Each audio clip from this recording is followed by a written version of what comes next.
We're just going to have a brief bit of review. As I said, Debbie Harrington asked that we do this so that we can keep them up to date. We will not belabor the point, but we'll go back to pretty much where we started with the First Amendment of the American Constitution. And that's where we need to begin in actuality, because that is the basis of our freedom here in America, especially the freedom of religion. It prohibits the national government from choosing any one religion over another to make it a state-sponsored religion. And of course, coming from England, as many of our founding fathers did, understanding what the Church of England, the Anglican Church, and that sort of thing, did to absolutely shut the mouths of true gospel preachers, they came over here, and that's the first thing they did. If you've got something to say, there's freedom of speech. With the freedom of speech comes freedom of religion. You can say that your mother-in-law is God if you want to, or what have you, and try to get people to believe it. Now, I'm just being funny. No, nothing disrespectful intended, or what have you. But some mother-in-laws are like that. Anyway, you can say that. You can say that if you want. And I was just teasing. Yeah, that's the standard joke. And you're free to do that. And if you can get somebody to come to your church and believe that and pass the collection, more power to you in America. Now, it's very dumb. We oppose that sort of thing. Church-wise, we don't believe that that's true, nor should we do it. We should not worship anybody but God through our Lord Jesus Christ and Him as well. But that's America, all right? Now, well, okay. The second thing we noted then is the first commandment with regard to the Israeli constitution. Thou shalt have no other gods before me. What that does is prohibit the free exercise of religion and limit it to the one Israel has. Jehovah God. No other gods were allowed. And so therefore, in America, all religions can legally exist and practiced by law. All of them. All right? But in Israel, none of them can legally exist. It is a criminal activity to do so. All right, as a matter of fact, let's just look at that right now with regard to the moral, legal, immoral, illegal. The Ten Commandments are indeed God's moral law. And with regard to this, with this moral law, these things stand true as transdispensational truths all the way from the beginning. And you know what I want to do here? It just dawned on me that I did something on that tape with regard. If you stop the tape, hang on, just what's that? It's okay to keep it. Yeah, and well. Yeah, that I was just being facetious. Okay.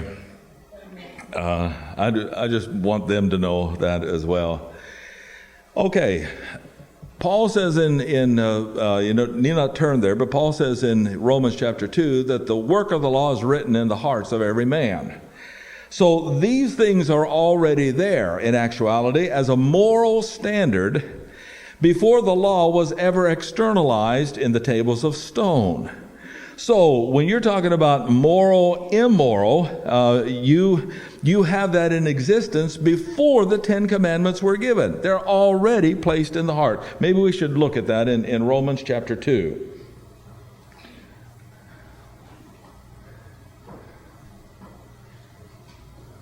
Verse number 14. For when the Gentiles which have not the law do by nature the things contained in the law, these having not the law are a law unto themselves, which show the work of the law written in their hearts, verse 15, their conscience also bearing witness, their thoughts the meanwhile accusing or excusing one another. And you come now to chapter number 5. Where it says in verse number 12, by one man sin entered into the world, death by sin. 4, verse 13, until the law, sin was in the world, but sin is not imputed when there is no law. Nevertheless, death reigned from Adam to Moses. From Adam to Moses, there was no externalized law, but the law still existed as a moral code written in the hearts of men. So, commandment number 1, and that's the one we're dealing with mainly here. It's not that all the rest of these are not pertinent, but that of having another God. In the Garden of Eden, Adam and Eve chose another God and became immoral. And so, therefore, you can have the 10 Commandments as law in the United States of America, but if those in America have another God, they are still immoral. It doesn't matter if they keep the rest of these things in a limited way that they can. They're still immoral. All 10 of them have to do with morality. Now, what is misunderstood is that when you come to a theocracy, you now have legality. So that if a person has another God, he is not just immoral, he is now illegal. It's a crime. And it's capital punishment. You die the death if you have another God under the theocratic rule of God in the nation of Israel. And we'll come back to this, but I just wanted to show you that. But many people misunderstand. Well, if we just put the 10 Commandments in force, okay, well, now we're going to have Commandment 1. And Commandment 1 says that if you have another God, you are immoral, down this way. But under Israel, if we're going to enforce the whole kit and caboodle, the whole package of it, if you've got another God, that makes you illegal, and you have only one recourse, and that is to put that person to death. Okay, so let's go back here with this, the comparison. All religions, therefore, are allowed. No religions, therefore, are allowed. And then we came to this next one, where we left off the last time. Now, you will note we have identified 3 types of buildings, and each of these buildings characterizes who inhabits these buildings. Number 1 is a public building. And immediately, when you sign the word public to it, public library, public school, it's paid for by public taxes. And so therefore, not just one group, say a Christian group, owns that building. If a Christian group were to take over that building and yet still mandate that the Buddhists and the Muslims pay taxes to maintain that building, they're stealing from them. They're breaking their own set of commandments, their own moral code. They're taking tax dollars where we're going to maintain this building, but it's going to be dedicated to the God of the Christians, not the God of the Buddhists. Well, now, wait one second. Who gave the Christians right to own that building when we all, as American citizens, are paying taxes on it? That is thievery, because you are mandating that taxes be paid under the idea that a government is going to be run from this place, when in actuality a religion is going to be run from this place, and unbelievers are asked to tote the bill for that. Well, what should be emphasized here in this building? Let's go to Romans chapter 13.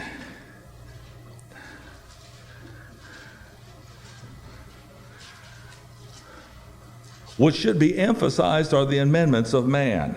And by the way, not all of man's laws are wrong. I don't know if you know that, but we're living here in this particular county, this particular city, with people who are definitely either religious or non-religious, irreligious, and they're politicians, and we're living with the laws that they have legislated. And not all of those laws are bad. And that's why Paul says in verse 1, let every soul, grace believer, Romans 13, be subject to the higher powers, even though they're unsaved. For there is no power but of God. The powers that be are ordained of God. It's how God preserves order and promotes the human race. Even though these people are unsaved, God is going to claim them as his ministers to preserve law and order, to protect and to promote mankind. Whosoever therefore resists the power, resists the ordinance of God. They that resist shall receive to themselves damnation. Now, let me qualify that. If the government says you have to do a certain thing in a prescribed building, I'm going to resist. Or you can't preach the great, I'm going to resist. Nah, you're not. Because they have overstepped their bounds. Government has limited powers where that is for the common defense and the general welfare of the population. But when it says, okay, now you're going to have a church, but I'm going to tell you what to preach in that church, they have overstepped their bounds.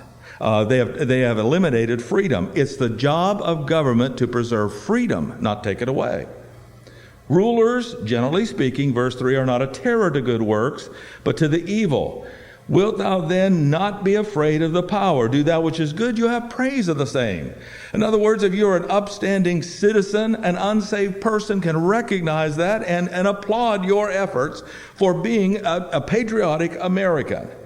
For he is the minister of God to thee for good. But if you do that which is evil, be afraid, he bears not the sword in vain. Revenger to execute wrath, and so forth. But all those things are the amendments of man. Speed limits. Oh boy, speed limits. Don't you wish we could raise them just a little bit? But they're the amendments of man, and we've got to generally live by them. That's not a bad thing. Because then when people break the speed limits and you're doing 85 and they're doing 115 in the interstate, you hope that somebody picks them up eventually because they're a danger. And the government of the United States is to preserve life and liberty and the pursuit of happiness. And when they threaten the life of another citizen, then they are going beyond the bounds called for by the government, and the government needs to do something to preserve that freedom. However, on the other side of it, a prescribed building. That's where the commandments of God. And by the way, we're using that as a Christian God, but it can be any church building. It can be called a synagogue. We believe that the Jews are wrong in not believing in Christ. But they have a right to exist without somebody coming and shooting out their windows and marking up their buildings and threatening their lives. They have a right to exist. Or the Muslims, as long as they maintain their respect for others, then we maintain our respect for them. We simply use this as a prescribed building where the commandments of God are. Now, by the way, we're still in Romans. Let's look at a commandment of God for the nations of the world today. Romans 16.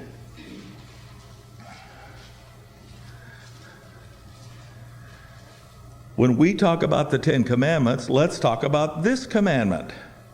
Because the God who gave the Ten Commandments also gave another commandment. Verse 25. Now to him, that's God the Father, that is of the power to establish you according to my gospel, the preaching of Jesus Christ according to the revelation of the mystery, kept secret since the world began, but now is made manifest by the scriptures of the prophets. That is, there's a connection to the past, but it's according to the commandment now of the everlasting God made known to all nations for the obedience of faith. And so therefore, a church, this is our opinion, a church that does not preach Paul's gospel is a false church. As far as we're concerned, we wish we could put them out of business. As far as the American Constitution is concerned, they have a right to exist, a right to think what they want, a right to say what they want. But now, here's what it comes down to. That is, the separation of church and state gives us this third building, a house. And this house is where individual citizens live. It's called a private building. And by the way, that's another reason. We believe that the Bible teaches private ownership of property. That's why we are not communist per se.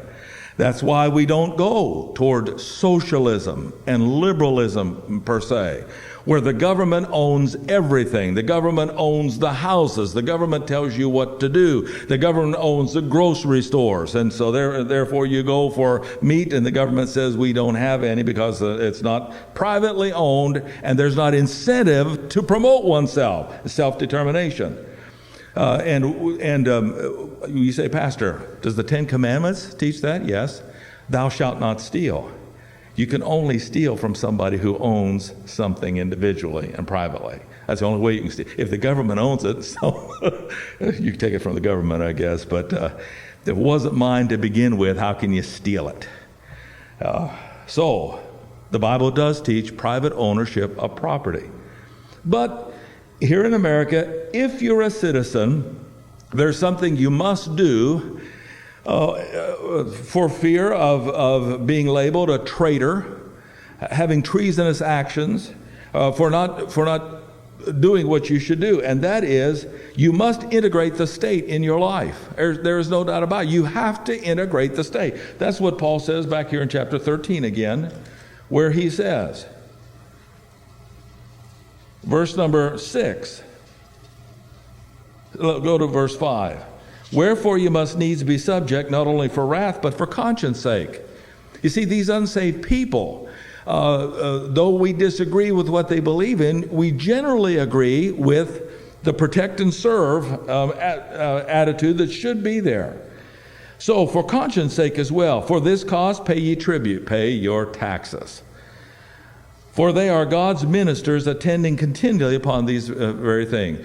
Under the concept of Israel, there was a tithe paid to the nation, and you lived off of that. That was mandated. Here in America, there is a separation of church and state, but you still pay tribute to the state so that they can function. Now, do I think we pay too much tribute to the state? Yes. Do I think we render to Caesar too much of what Caesar's? Yes, I do. But at the same time, we should help our government to function and not run out of money. It runs out of money because it doesn't follow Bible principles of a person doesn't work. It shouldn't eat, and we try to tote the bills for everybody else, and it just can't be. That's why California is in such a predicament. That's why Kentucky is in such a predicament. It's because you got too many people asking Caesar to render to them, and they don't render a bloomin' thing to Caesar. Okay. Visit me if I'm behind bars. I don't know. Just keep those cards and letters coming, folks. Okay, where am I? We're down to point 3, the private building. We've got public buildings for government, prescribed buildings for church, and private buildings. Now, if you're a citizen, you must integrate the state in your life. It's just no doubt about it. You got to do it. But in America, because of our freedom, there is an option for you with regard to the integration of a church in your life. As I said, most of the people here in Evansville, probably most would have a church they're associated with, but generally speaking, they don't go. There's no regular Bible study. There's no commitment. Oh, sure, you have got a summer social and hip hip hooray and all those type deals. You got a spaghetti supper and a raffle, and so you go there and enjoy the fellowship, bingo every Friday night and the like. But as far as integrating anything meaningful or meaty from the Word of God to govern your life, here as a citizen in America, there's nothing. But they have that choice. You had a choice. Hopefully there was something this morning of substance that you're going to glean that's going to help you be a better citizen. Most of our citizenry just doesn't care. So you have the right of eliminating the church, or of here separation of church and state. Here is a combination of church and state. Now, I want to move into an area here again, since we're moving into these areas, and I know how Pete felt, because everybody's got an opinion, and we are not dictatorial here. I am not demanding that you agree with me on everything. I'm not demanding, you're going to be excommunicated, put out of the church, and I don't do that. But what I do ask is that you maintain objectivity and that you realize that I'm not here just for me, I'm here for you. And that these particular concepts and ideas are what I believe to be the truth, and that we've got to adjust to them. And I understand what Pete's going through there. If he takes a strong Pauline stand, and these people say, well, Pastor, we're gonna go to the church down the street here that follows the gentleman I mentioned before the tape began, those particular ideas and so forth, because we want the Ten Commandments, we want this and the other.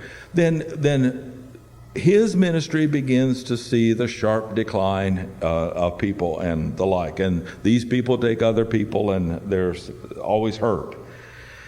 So you understand, I'm doing this for you.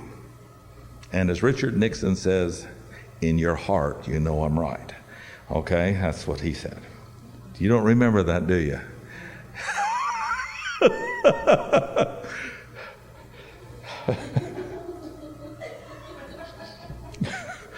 Just a little levity here.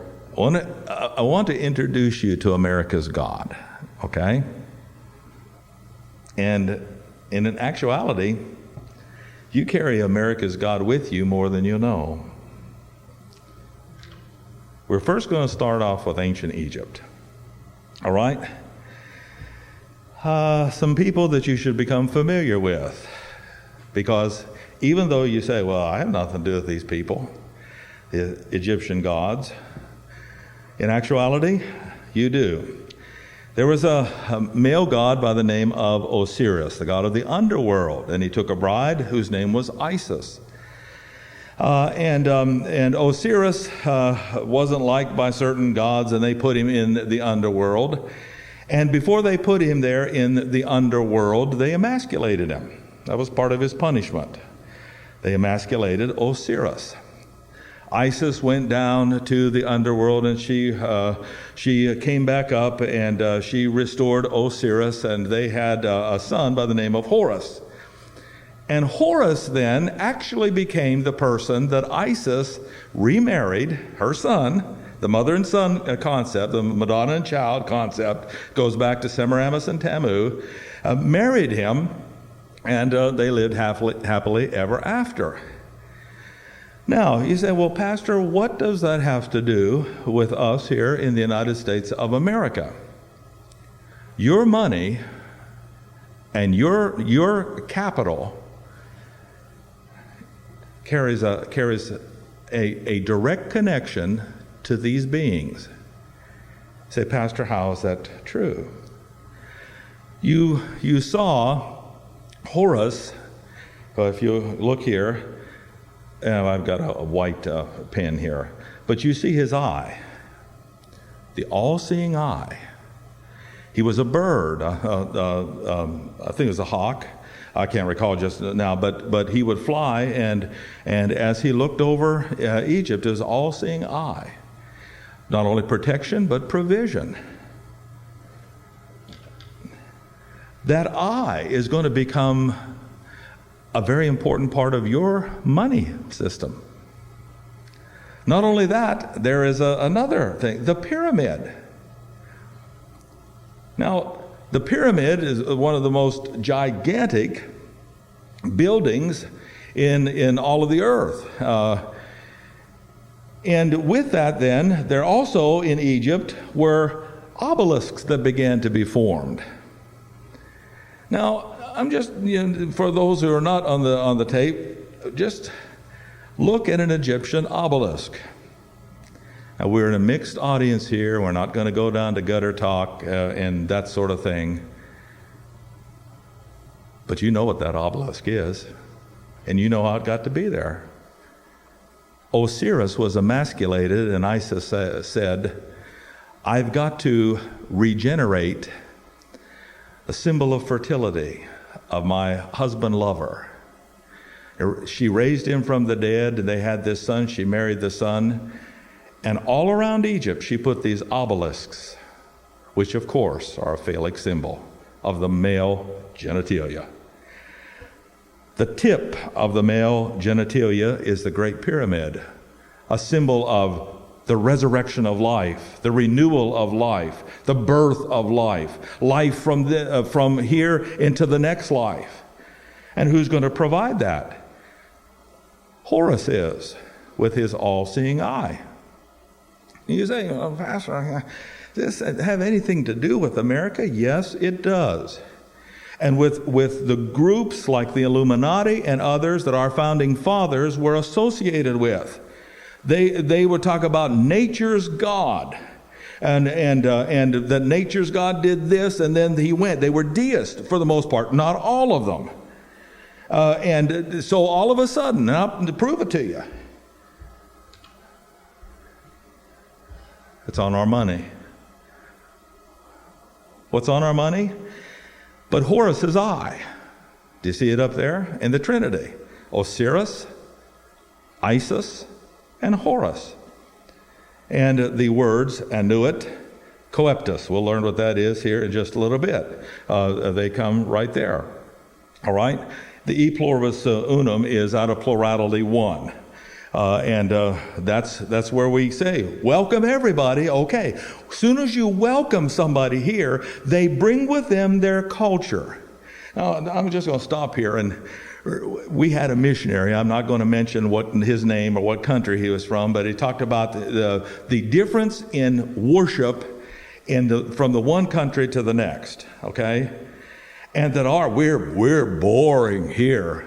And we try to stay professionally on time to give people a certain amount of time and then go and they just go on and on and on in frenzied worship. And if you don't get in there, caught up back and forth in worship, why is that?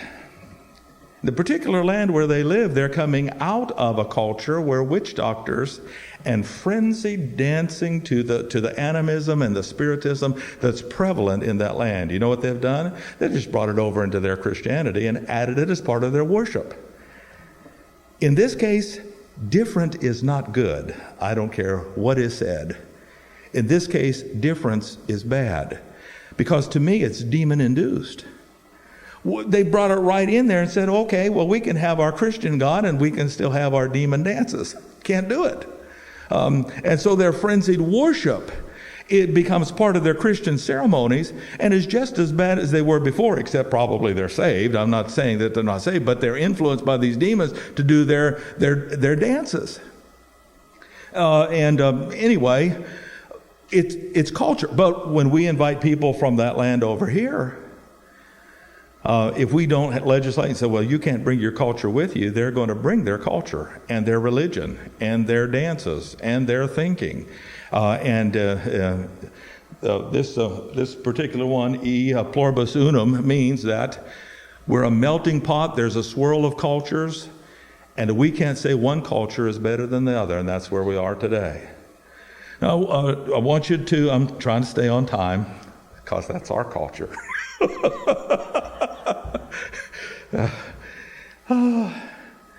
And you thought, Joe, culture was just grown in one of those Petri dishes, didn't you? Yeah, okay, I knew that. Novus ordo seclorum. Now, you got that on your money. Where does it come from? Let's go back here. It comes all the way back here from this Egyptian story. Egyptian gods are in view. These Egyptian gods have an eye, an all-seeing eye, have their pyramid, and have their obelisk. By the way, is there a place in the United States of America where an Egyptian deity is prominent over the entire landscape? It's right across from the Capitol, the White House, the houses of Congress, Senate. It's called the Washington Monument. That is nothing more than an Egyptian obelisk, and it's a phallic symbol. But you'll note that these things have become part of our money system. In God we trust. My question is, okay, yeah, there's a God involved. What's his name? Is it Jesus Christ? That's the God I trust in.